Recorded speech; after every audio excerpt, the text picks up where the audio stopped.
نحمده ونصلي على رسوله الكريم اما بعد فاعوذ بالله من الشيطان الرجيم بسم الله الرحمن الرحيم رب اشرح لي صدري ويسر لي امري واحلل عقدة من لساني يفقهوا قولي. جیسے کہ آپ جانتے ہیں کہ ہر مہینے میں ایک کتاب کو ہم لیتے ہیں اور اس کو پڑھتے ہیں. تو اس مہینے کی کتاب جو سلیکٹ کی تھی وہ ہے گناہوں کو دھو ڈالنے والے اعمال. اس کتاب کو بیس کر کے میں کچھ چیزیں آپ کو پڑھاؤں گی اپنے اس وزٹ میں، اور میرے جانے کے بعد پھر اس مہینے کے لیے آپ اس کتاب کو ختم کر لیں، یعنی یہ آپ کے زیر مطالعہ بھی ہو اور آپ اس کو دوسروں کے ساتھ شیئر بھی کریں. جیسا کہ ہر دفعہ ہوتا ہے کہ جو کتاب آپ پڑھتے ہیں اس میں جو کچھ ہوتا ہے وہ آگے بھی پہنچاتے ہیں. تو اس کتاب کا موضوع ہے گناہوں کو دھو ڈالنے والے اعمال. سب سے پہلی بات تو یہ ہے کہ گناہ ہوتا کیا ہے، گناہ کس کو کہتے ہیں؟ آپ کے نزدیک گناہ کی ڈیفینیشن کیا ہے؟ جی آپ بتائیے. ہر وہ کام جو اللہ تعالیٰ کی مرضی کے خلاف ہو، اس کے علاوہ کوئی اور جسے کرتے ہوئے ڈر لگے. اور جی گناہ وہ ہوتا ہے جو دل میں کھٹکے. گناہ کی تعریف خود رسول اللہ صلی اللہ علیہ وسلم نے فرمائی ہے، الاثم ما حاک فی صدرک وکرہت ان یطلع علیہ الناس. گناہ وہ ہے جو تمہارے دل میں کھٹک جائے، جس کو کرنے کے بعد تمہارا دل برا ہو کہ میں نے ٹھیک نہیں کیا. یعنی ظاہری طور پر گناہ، غلط کام کہ جسے کر کے تمہارا دل خوش نہ ہو، اور دوسری چیز اگر تم چھپ کے کرو تو تمہارے اندر کا احساس کیا ہو کہ ہائے کہیں لوگوں کو پتہ نہ چل جائے.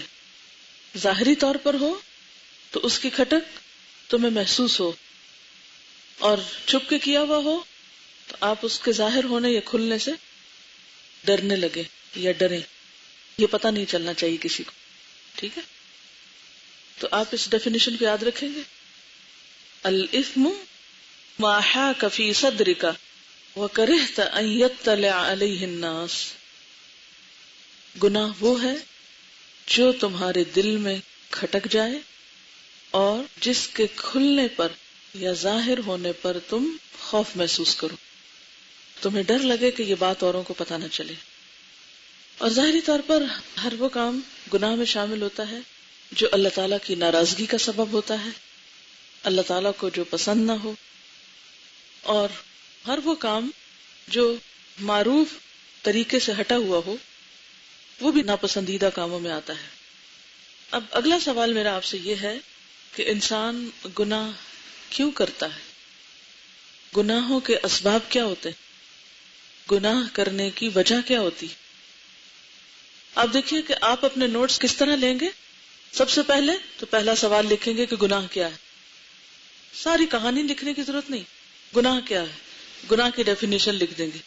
3 باتیں اس میں آئیں، ہر وہ کام جو اللہ تعالیٰ کی ناپسندیدگی کا ہے. پھر اسی طرح ہر وہ چیز جو دل میں کھٹکے اور ڈر لگے کہ کسی کو پتہ نہ چلے، چھپا کے کی جائے. اور پھر یہ کہ جو چیزیں معروف کے خلاف جا رہی ہوں. اس کے بعد اگلا سوال کیا ہے کہ گناہ کیوں کیے جاتے ہیں. ٹھیک ہے، تو اب آپ سوچئے، میں آپ کے ساتھ جو بھی سیشن لیتی ہوں، جو کلاس ہوتی ہے، وہ کوئی لیکچر نہیں ہوتا کہ میں آپ کو آ کے ایک زوردار تقریر کر کے چلی جاؤں. یہ سوچنے کی ایک دعوت ہوتی ہے.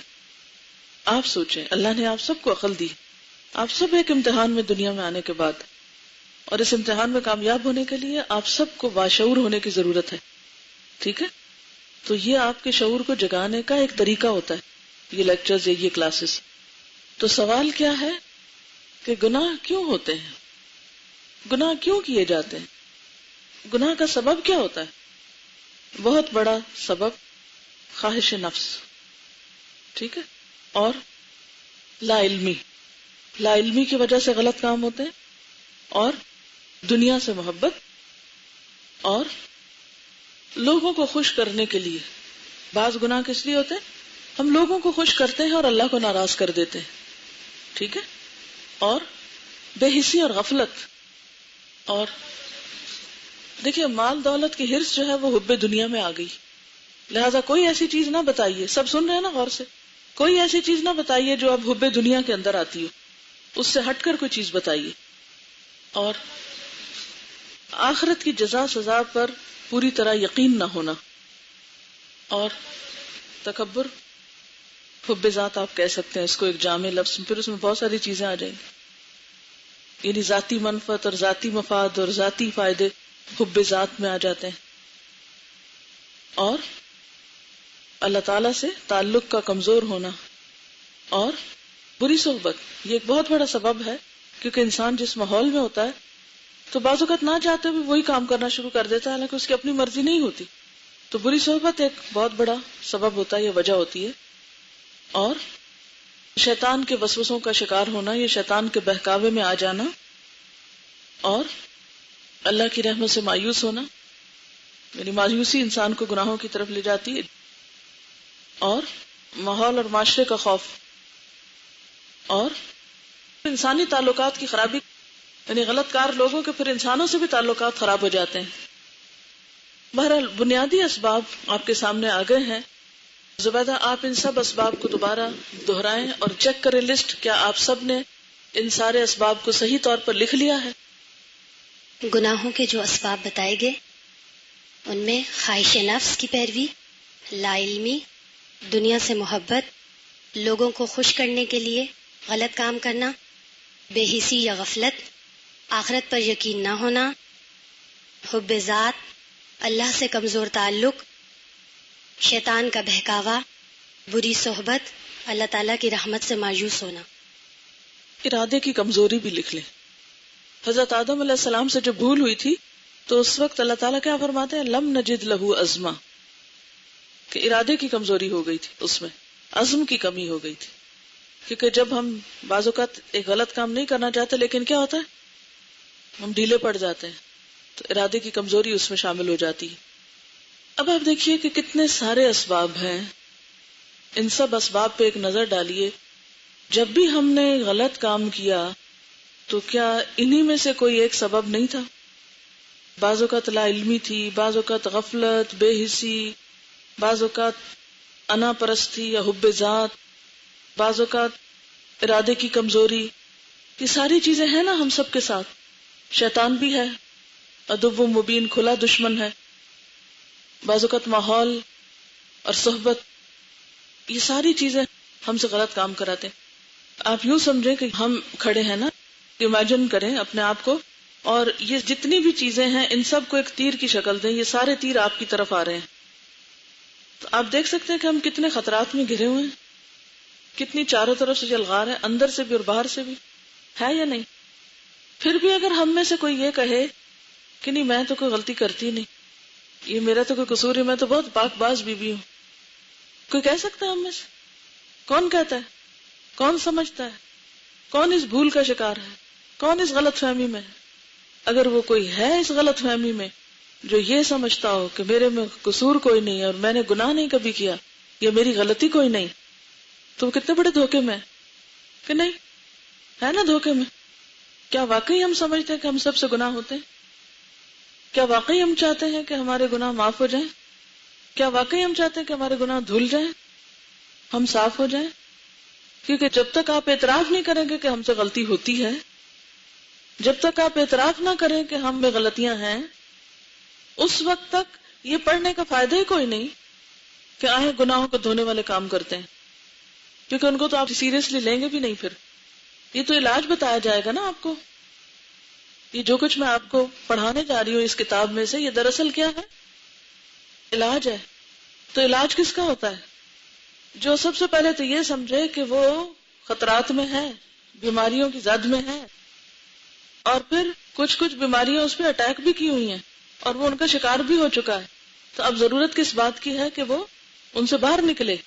اگر باہر نہ نکلے تو گناہوں کے بوجھ، وزر اور اوزار، کیا یہ بوجھ ہمارے لیے نقصان دہ ہیں؟ کیا نقصان ہے؟ اگر ہمارے اوپر گناہ لدے رہیں کیا نقصان ہے؟ آپ کہیں گے مجھے تو کچھ بھی نہیں ہوتا، میں تو اچھی بھلی کھا پی رہی ہوں، بھاگ دوڑ کر رہی ہوں، دنیا میں سب کچھ کر رہی ہوں، مجھے کیا فکر ہے؟ کوئی مشکل؟ کیا ہوگا؟ چلیے گناہوں کا نقصان کیا ہوتا ہے جب گناہ ہم اپنے اوپر لادے رکھتے ہیں، اور بعض اوقات لدے ہوئے اور ہم کو پتہ بھی نہیں کہ ہم گندے ہیں، میلے ہیں، احساس بھی نہ ہو، آخرت خراب ہوگی۔ اور کیا ہوگا؟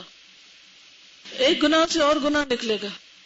اگر کچھ گناہوں کی ہم نے جڑیں نہ کاٹی، ختم نہ کیے، تو وہ اور گناہوں کا سبب بن جائیں گے. اور کیا نقصان ہوتا ہے گناہ کا؟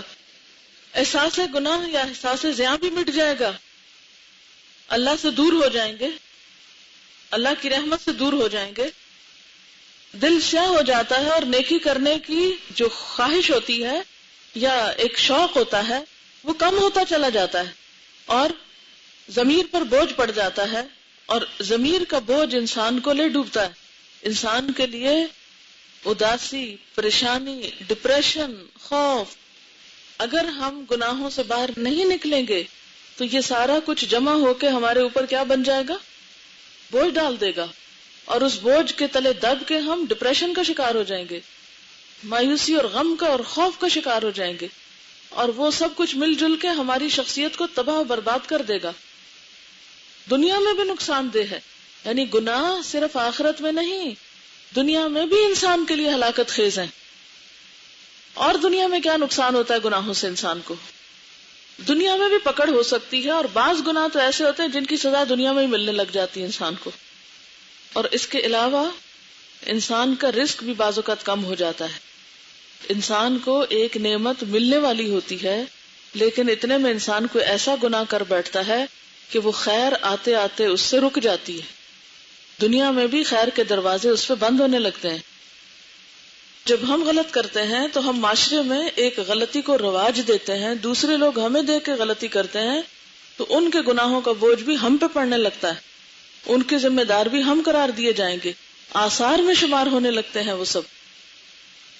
نیکیوں میں دل نہیں لگتا، نیک کام کرنے کو دل نہیں چاہتا، پھر نیکی بوجھل لگنے لگتی، مایوسی آنے لگتی. انسان سوچتا ہے میں نے اتنا غلط کیا ہوا ہے تو اب مزید مجھے کیا فائدہ اچھے کام کرنے کا. بعض اوقات انسان کی عمر بھی کم ہو جاتی ہے. اللہ تعالیٰ تو اس سے ناراض ہوتے ہی ہیں، اللہ تعالیٰ کی ناراضگی مول لیتا ہے انسان. بعض اوقات انسان انسانوں کے نزدیک بھی قابل نفرت بن جاتا ہے. بعض گناہ ہماری نیکیوں کو کھا جاتے ہیں، جیسے حسد ہے، جیسے غیبت ہے. انسان نیک لوگوں سے بھی بھاگنے لگتا ہے، پھر نیکی کی مجلس سے بھاگنے لگتا ہے. نیک لوگوں سے آنکھیں نہیں ملا سکتا انسان، یعنی اچھے لوگوں سے پھر وہ نگاہیں نہیں ملا سکتا، اس کا کانفیڈنس ختم ہو جاتا ہے.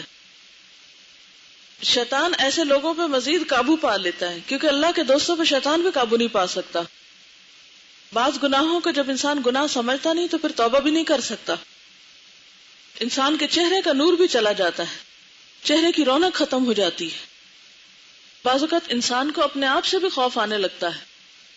قیامت کے دن یہی اعضاء ہمارے خلاف گواہی دیں گے، جن کے ساتھ ہم نے غلط کام کیا ہوگا. وہ لوگ بھی ہمارے خلاف بولیں گے جن کی مجلس میں، جن کے ساتھ مل کے ہم نے غلط کام کیے ہوتے ہیں. ان کے اندر بھی ہمارا اعتماد نہیں رہتا اگر گناہ میں انسان دوسرے لوگوں کو ساتھ شریک کرے. بعض اوقات مایوسی کو پہنچ کے انسان خودکشی تک بھی پہنچ جاتا ہے جب اس سے کوئی غلط کام ہوتا ہے. آپ نے اکثر دیکھا ہوگا جو لوگ قتل کرتے ہیں تو قتل کر کے سب کو بعد میں خود کو بھی مار لیتے ہیں. ٹھیک ہے، بعض اوقات دلوں پہ مہر بھی لگ جاتی، دل بیمار ہو جاتے ہیں. فی قلوبہم مرض فزادہم اللہ مرضا.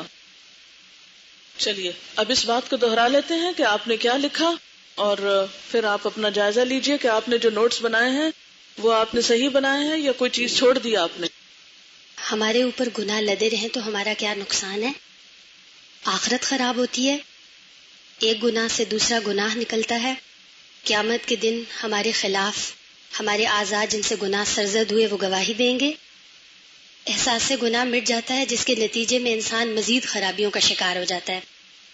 ضمیر پر بوجھ پڑتا ہے، اس کے نتیجے میں اداسی، پریشانی، غم، ڈپریشن بڑھتا ہے، مایوسی اور خوف کا شکار ہو جاتا ہے. اسی طرح اعتماد ختم ہو جاتا ہے، دنیا میں بھی پکڑ ہو سکتی ہے، مثلا رزق کم ہو جاتا ہے. دوسرے لوگ ہم کو دیکھ کر غلطی کرتے ہیں تو ان کے گناہ بھی ہمارے آثار میں شامل ہو جاتے ہیں. نیکیوں میں دل نہیں لگتا، عمر کم ہوتی ہے. بعض گناہ نیکیوں کو کھا جاتے ہیں جیسے حسد وغیرہ. نیکی کی مجلس سے بھاگنے لگتا ہے انسان. شیطان ایسے افراد پر مزید غلبہ حاصل کر لیتا ہے. بعض اوقات انسان گناہ کو گناہ نہ سمجھنے پر توبہ بھی نہیں کرتا، چہرے کا نور چلا جاتا ہے، اپنے آپ سے خوف آنے لگتا ہے. بڑے گناہوں کے نتیجے میں بعض اوقات خودکشی کی نوبت آ جاتی ہے. دل بیمار ہو جاتا ہے، اس پر مہر لگ جاتی ہے. اور جو سب سے پہلے بات ہوئی تھی وہی سب سے آخر میں پھر دہراؤں گی کہ انسان کی آخرت سخت خطرے میں ہوتی ہے، اور پھر وہاں تو پلٹنے کا بھی موقع نہیں، گناہ دھونے کا بھی موقع نہیں. تو ضروری ہے کہ ہم دنیا میں ہی اپنی غلطیوں کو پہلے پہچانیں، پھر اعتراف کریں، پھر توبہ کریں، پھر اصلاح کریں. ٹھیک ہے؟ کیا کیا کریں؟ پہچانیں کہاں کہاں غلط ہیں، ہم ان کو مانیں، یعنی اعتراف کریں، پھر کیا کریں؟ توبہ کریں، اور پھر اصلاح کر لیں. سب سے پہلا کام سب سے مشکل ہے، غلطیوں کی پہچان اور پھر اعتراف. انتہائی مشکل کام ہے. انسان کو اپنی غلطیاں کیوں نہیں نظر آتی؟ انسان ہمیشہ دوسروں میں غلطیاں ڈھونڈتا رہتا ہے، انسان ہمیشہ دوسروں کو بلیم کرتا ہے، تم نے میرے ساتھ یہ غلط کیا. جی، غلطیوں کی پہچان کرنا کہ غلطی ہے اور اس کو ماننا، اور خصوصاً اپنی غلطی کو ماننا، یہ دنیا کا مشکل ترین کام ہے. عموماً جب کوئی شخص ہمیں ہماری غلطی کا احساس دلائے تو ہم ناراض ہو جاتے ہیں، ہم اس سے تعلق ہی کاٹ لیتے ہیں، پھر اعتراف نہیں کرتے. تو جب یہ پہلا عمل ہوتا ہی نہیں تو توبہ کہاں کی اور پھر اصلاح کہاں کی؟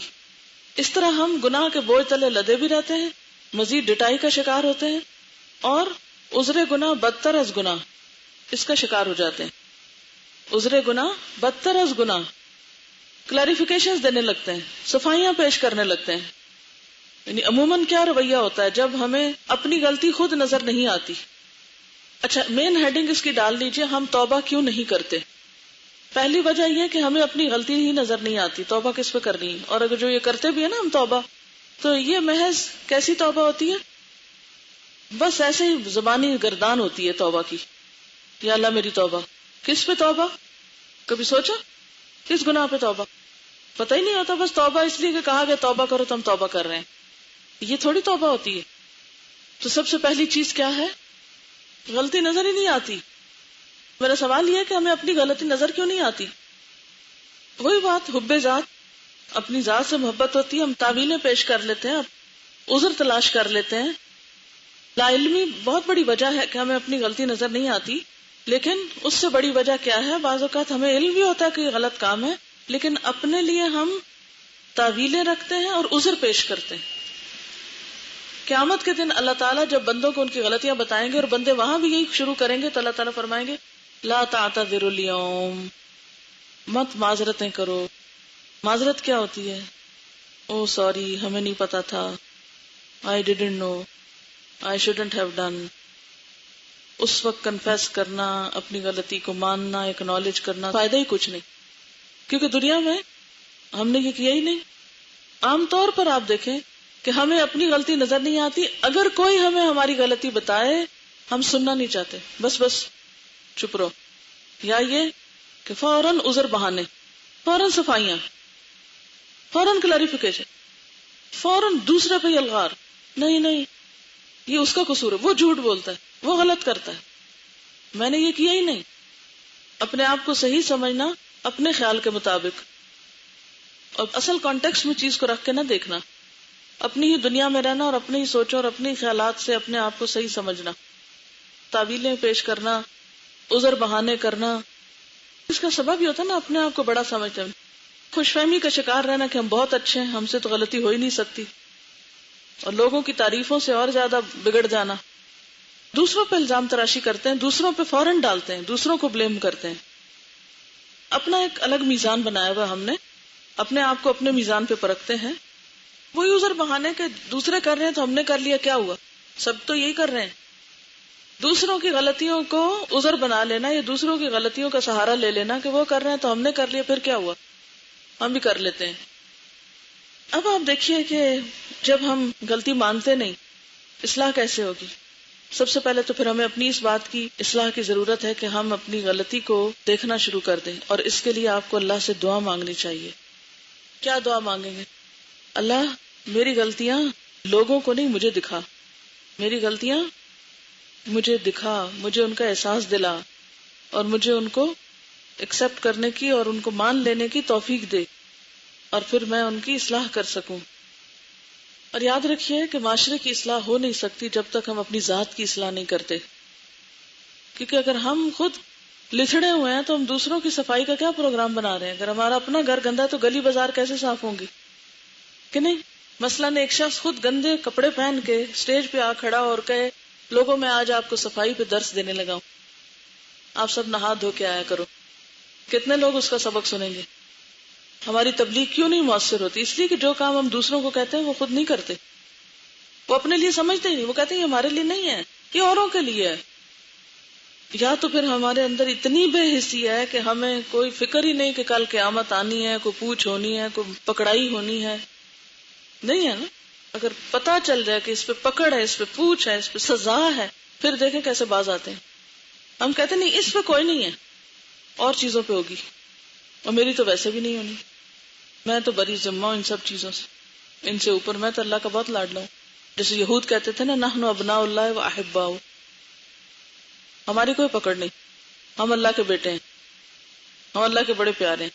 ایسی ایسی تعویلیں شیطان کرواتا ہے کہ انسان اپنی غلطی مانتا ہی نہیں۔ حضرت نواز بن سمعان رضی اللہ عنہ بیان کرتے ہیں سألت رسول اللہ صلی اللہ علیہ وسلم عن البر والإثم فقال البر حسن الخلق والإثم ما حاك في صدرك وكرهت أن يطلع عليه الناس۔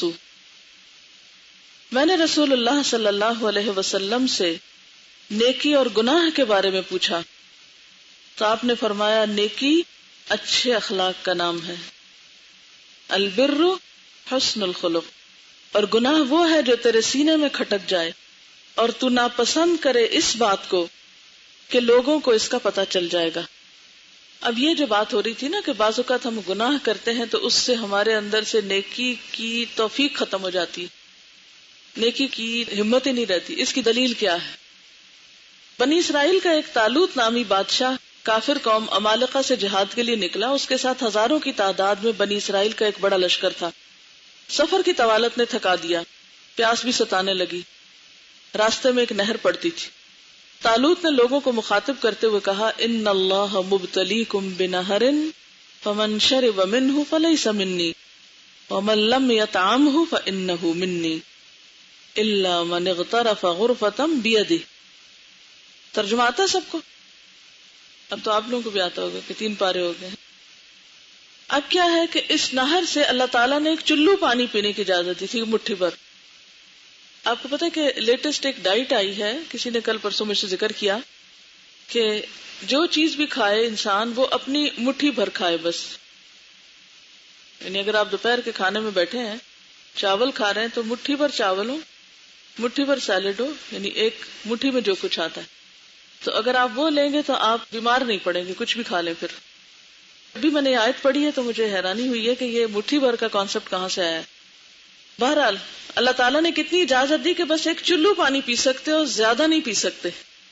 اب اتنی سخت پیاس لگی اور ایک چلو پانی پیا جائے۔ اب کیا ہوا، بہت سارے لوگوں نے جب اس نہر پہ پہنچے تو کیا کیا، خوب پیٹ بھر کے پانی پیا، سوائے چند آدمیوں کے۔ باقی سب اکثریت کیا تھی، انہوں نے خوب پیٹ بھر کے پانی پیا اور اللہ کی نافرمانی کی۔ اس گناہ کا نتیجہ کیا ہوا، فَلَمَّا جَاوَزَهُ هُوَ وَالَّذِينَ آمَنُوا مَعَهُ قَالُوا لَا طَاقَةَ لَنَا الْيَوْمَ بِجَالُوتَ وَجُنُودِهِ، کہنے لگے آج تو ہم جالوت کے لشکر سے بالکل مقابلہ نہیں کر سکتے، ہمیں ہمت ہی نہیں، ہم تھک گئے، آج ہم نہیں کر سکتے، پھر لڑیں گے کبھی۔ حالانکہ آپ کو پتا ہے کہ یہ لوگ خود کہہ کے لائے تھے کہ بادشاہ مقرر کریں کہ ہم دشمنوں سے لڑ کے اپنے علاقے کو واپس لیں، اور اللہ تعالیٰ نے طالوت کو ان کے لیے بادشاہ مقرر کیا۔ پھر جب وہ طالوت کے ساتھ مل کے جنگ کرنے کے لیے گئے، رستے میں اللہ تعالیٰ نے آزمائش میں مبتلا کر دیا، اتنی بڑی نہر، ٹھنڈا پانی اور سخت پیاس، اور کہا نہیں بس ایک چلو پانی پی لو اور آگے چلو۔ چلو نہیں ہم پی سکتے، ہم تو زیادہ پیئیں گے۔ اب جنہوں نے بھی زیادہ پیا تو کیا ہوا، وہ بیٹھ گئے، وہ اتنی بڑی سعادت سے محروم ہو گئے۔ اور اس جہاد میں کون حصہ لے سکے؟ جنہوں نے بس صرف چلو پر پانی پیا تھا۔ حالانکہ پانی حلال چیز ہے۔ تو اس سے ایک اور بات یہ بھی پتہ چلتی ہے کہ اگر کسی خاص موقع پر کسی ڈسپلن کو قائم کرنے کے لیے اگر کوئی امیر لشکر یا کسی خاص طریقے سے کوئی پابندی اپنے، مثلا آپ اسٹوڈنٹس کے اوپر کئی پابندیاں عائد کر دی جاتی ہیں کہ کلاس میں نہیں کھائیں یا اور اسی قسم کی، حالانکہ کھانا کیا حلال ہے آپ کے پاس، تو وہ کیوں روکا جاتا ہے؟ کسی خاص وجہ سے. تو ان کو بھی روکا گیا تھا کہ پھر لڑ نہیں سکیں گے، تو ہوا وہی، ان سے نیکی کی توفیق چھن گئی. تو اللہ تعالیٰ نے قرآن پاک میں فرمایا فَأَمَّا مَن طَغَىٰ وَآثَرَ الْحَيَاةَ الدُّنْيَا فَإِنَّ الْجَحِيمَ هِيَ الْمَأْوَىٰ، جس نے سرکشی کی اور دنیا کی زندگی کو ترجیح دی تو جہنم ہی اس کا ٹھکانہ ہے. جب ہم یہ آیت پڑھتے ہیں تو ہم کس کے لیے پڑھتے ہیں؟ اپنے لیے پڑھی کبھی کہ یہ اگر ہماری سرکشی ہے تو ہمیں بھی یہ سزا ہو سکتی ہے؟ کس کے لیے پڑھتے ہیں یہ؟ کبھی اس کو آپ ریلیٹ کیا اپنے ساتھ؟ نیور. ہم کہتے ہیں نہیں یہ اوروں کے لیے، ہم تو سرکش نہیں ہیں. اور اس کے برعکس وَأَمَّا مَنْ خَافَ مَقَامَ رَبِّهِ وَنَهَى النَّفْسَ عَنِ الْهَوَىٰ فَإِنَّ الْجَنَّةَ هِيَ الْمَأْوَىٰ، جو شخص اپنے رب کے سامنے کھڑے ہونے سے ڈرا اور اس نے اپنے نفس کو خواہشات سے روک لیا، اپنی خواہش پہ کنٹرول کر لیا.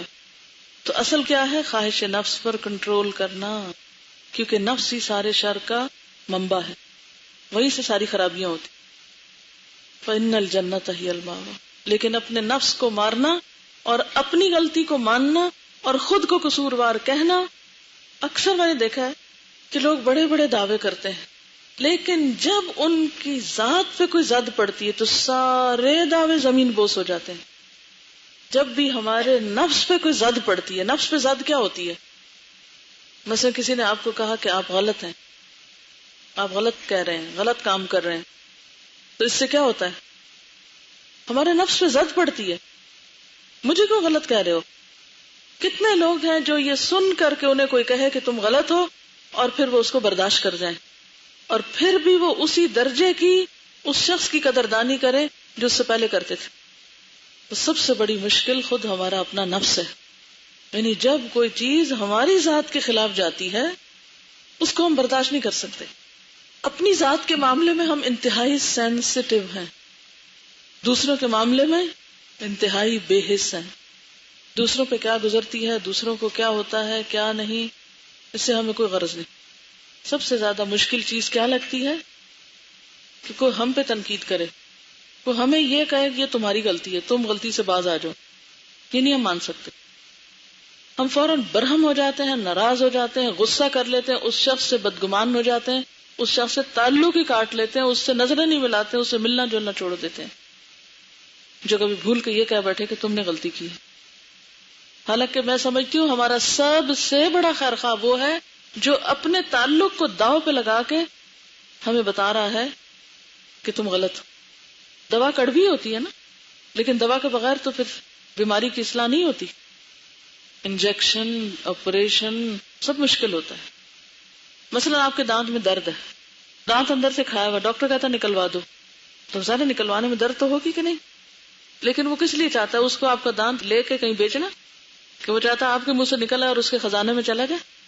یہ تو نہیں، وہ تو آپ کے فائدے کے لیے آپ کو بتا رہا ہے اور آپ کو پھر اس تکلیف سے گزرنا، اور اگر آپ نہیں گزرتے تو لے کے بیٹھے رہے دانت کا درد. اسی طرح گناہ جو ہے وہ ہمارے لیے دانت درد سے بھی زیادہ تکلیف دہ چیز ہے. اور اگر کوئی ہمیں مشورہ دیتا ہے کہ چھوڑ دو، اپنی زندگی سے عادت نکال دو، تو ہم اس شخص سے خفا ہو کے اس سے ملنا جلنا ہی چھوڑ دیں تو نقصان کس کا ہے؟ ہم نے دیکھا ہوگا کہ عام طور پر لوگ محبت کے بڑے دعوے کرتے ہیں، ہمیں آپ سے بہت محبت ہے، ہم آپ کو بہت چاہتے ہیں. ایسے سب چاہنے والوں کا صرف ایک ٹیسٹ لے لیں، صرف ایک ٹیسٹ. کیا بھلا؟ اپنا ایمان مکمل کرنے کے لیے من احب للہ و ابغض للہ و اعطى للہ و منع للہ کی صرف ایک حدیث پر عمل کر کے دکھائیں مجھے، کہ جس نے اللہ کے لیے محبت کی اور جس نے اللہ کے لیے بغض کیا اور جس نے اللہ کے لیے کسی کو کچھ دیا اور جس نے اللہ کے لیے کسی سے کچھ روک لیا، اس نے اپنا ایمان مکمل کیا. پھر آپ اس کے بعد بتائیں کہ آپ کو چاہنے والے کتنے باقی رہے. ایمان کی تکمیل کو آسان کام نہیں ہے، ایمان کی حفاظت کو آسان کام نہیں ہے. آپ اکثر دیکھیں گے دوسرے لوگ آپ سے صرف اس وقت تک محبت کرتے ہیں جب آپ ان کے اچھے اور برے اور سچے اور جھوٹے اور غلط اور صحیح سب کو صحیح کہیں. جس دن آپ نے کہہ دیا کہ آپ کی غلطی ہے، اس دن غائب ہو جائیں گے، سب محبت کے دعوے جھوٹے ہو جائیں گے. آزما کے دیکھ لیں. تو جس نے اللہ کے لیے لوگوں کو ناراض کیا اللہ تعالیٰ اس کی حفاظت کرے گا، اور جس نے لوگوں کی خاطر اللہ کو ناراض کر لیا پھر وہ اللہ کی رحمت سے باہر نکل گیا. اللہ نے اس کو لوگوں کے حوالے کر دیا تو لوگ چاہیں تو اس کو ذلیل و خوار کریں، جیسے چاہیں اس سے معاملہ کریں. اب دیکھیں کہ غلطیاں صرف انبیاء علیہم السلام سے نہیں ہوتی، وہ معصوم ہوتے. رسول اللہ صلی اللہ علیہ وسلم کے لیے اللہ تعالیٰ فرماتے ہیں کہ اللہ تعالیٰ نے آپ کے اگلے پچھلے سارے گناہ معاف فرما دیے. لیکن اس کے باوجود آپ کا طریقہ کار کیا تھا؟ حضرت مغیرہ رضی اللہ تعالیٰ عنہ بیان کرتے ہیں کہ نبی صلی اللہ علیہ وسلم تہجد کی نماز میں اتنا لمبا قیام کرنے لگے کہ آپ کے پاؤں سوج گئے. آپ سے پوچھا گیا کہ اللہ نے آپ کے اگلے پچھلے سارے گناہ معاف کر دیے ہیں، پھر آپ اتنی محنت کیوں کرتے ہیں؟ فرمایا کیا میں اللہ کا شکر گزار بندہ نہ بنوں؟ اور کیا ہم اپنے گناہوں کی معافی کے لیے کبھی کوئی نفل پڑھتے ہیں، کبھی کوئی لمبا قیام کرتے ہیں، کبھی کوئی نیکی کا کام جم کے کرتے ہیں؟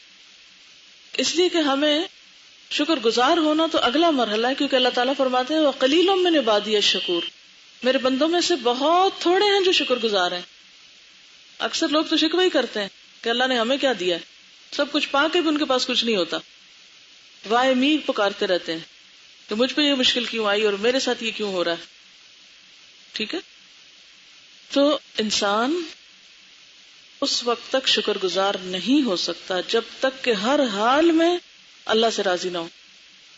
اور شکر گزاری کا مرحلہ تو اس وقت آئے گا نا جب ہم پہلے اپنے گناہوں کا اعتراف کر لیں گے اور معافی مانگیں گے. ایک حدیث سناؤں گی، حدیث شفاعت. حدیث شفاعت میں آتا ہے کہ قیامت کی حشر خیز گرمی میں جب کوئی کسی کو پوچھے گا نہیں، ہر کسی کو اپنی جان کی فکر ہوگی، تکلیف سے بے قابو ہو کر لوگ آپس میں کہیں گے دیکھو کیسا سخت وقت آ پہنچا ہے، کوئی ایسا آدمی تلاش کرو جو تمہارے رب کے حضور سفارش کر سکے. چنانچہ ایک دوسرے سے مشورے کے بعد وہ کہیں گے کہ تمہیں حضرت آدم کے پاس جانا چاہیے علیہ السلام. لوگ حضرت آدم کے پاس آئیں گے اور کہیں گے آپ ابو البشر ہیں. ابو البشر کا کیا معنی ہے؟ انسانوں کے باپ. ہمیں کیا کہا جاتا ہے؟ بنی آدم، آدم کے بچے. اور ان کو کیا کہا جاتا ہے؟ ابو البشر. اللہ تعالیٰ نے آپ کو اپنے ہاتھ سے بنایا، اپنی روح پھونکی، فرشتوں کو حکم دیا اور انہوں نے آپ کو سجدہ کیا. آج اپنے رب کے حضور ہماری سفارش کر دیں. یہ کب ہوگا؟ قیامت کے دن. کیوں ہوگا؟ اصل بات یہ ہے کہ حساب کتاب قائم نہیں ہو رہا ہوگا، سب لوگ اٹھ کے کھڑے ہوں گے اور حساب کتاب نہیں شروع ہوگا. لوگ پریشان ہو جائیں گے کہ اللہ حساب کتاب شروع ہو تاکہ ہم ٹکانے لگے. کیسا دن ہوگا وہ، کتنا مشکل اور کتنا کٹھن دن ہوگا. ابھی اسی لیے میں دوبارہ پوچھ رہی ہوں کہ میں یہ دیکھنا چاہتی ہوں کہ آپ کتنی توجہ سے سن رہے ہیں. قیامت کی حشر خیز گرمی میں جب کسی کا کوئی پرسان حال نہ ہوگا، ہر کسی کو اپنی جان کی فکر ہوگی، تکلیف سے بے قابو ہو کر لوگ آپس میں کہیں گے دیکھو کیسا سخت وقت آ گیا، کوئی ایسا آدمی تلاش کرو جو رب کے حضور سفارش کرے کہ حساب قائم ہو. یہ لفظ یہاں نہیں لکھے ہوئے لیکن مراد اس سے یہی ہے.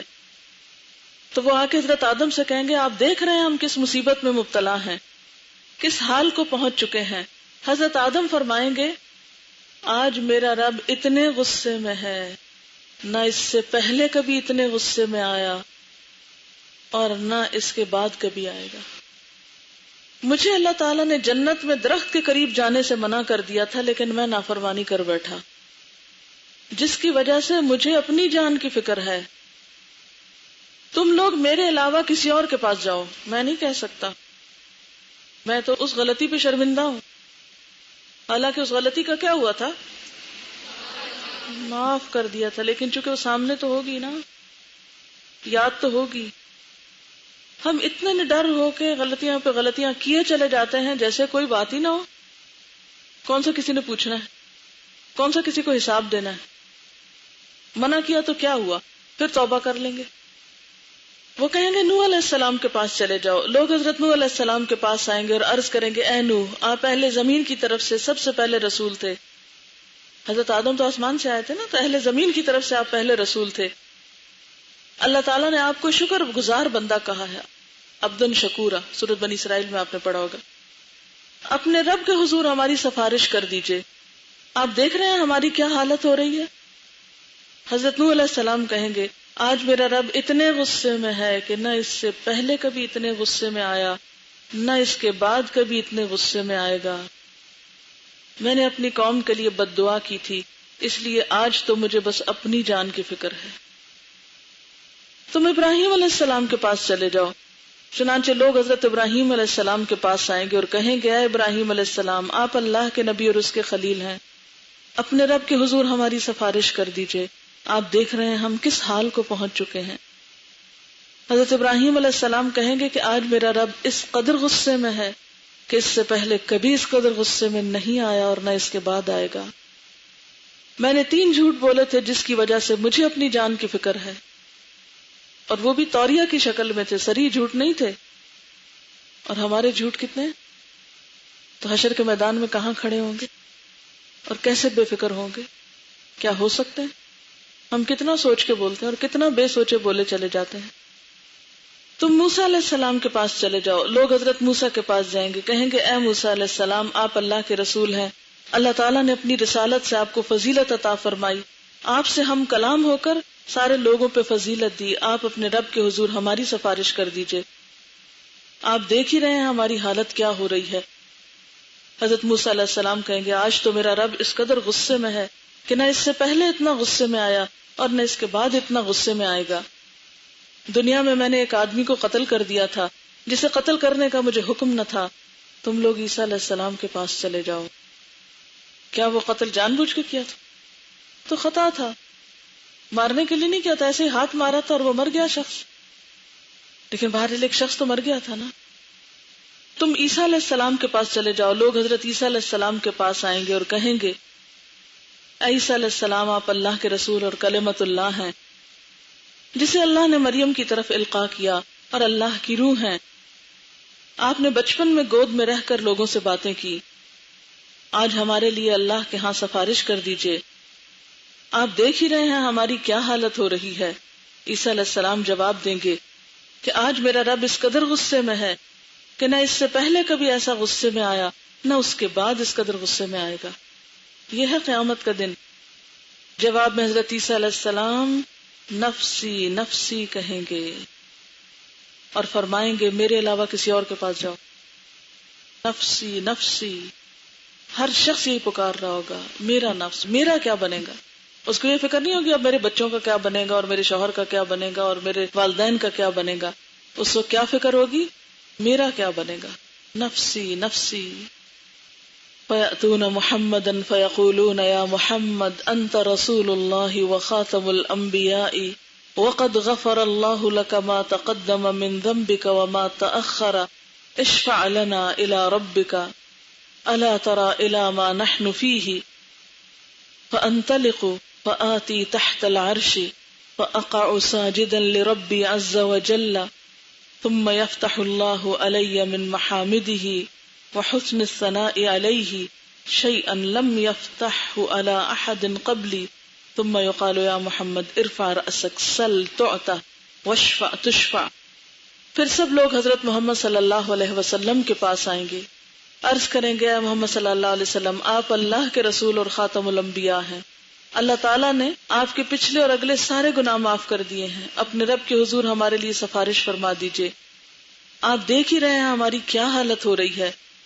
چنانچہ میں چل پڑوں گا، یعنی رسول اللہ صلی اللہ علیہ وسلم، اور عرش کے نیچے پہنچ کر اپنے رب کے حضور سجدے میں گر پڑوں گا۔ اس وقت اللہ تعالیٰ اپنی حمد و ثنا کے وہ کلمے میرے دل میں ڈالیں گے جس سے پہلے اللہ تعالیٰ نے کسی کو نہیں بتائے۔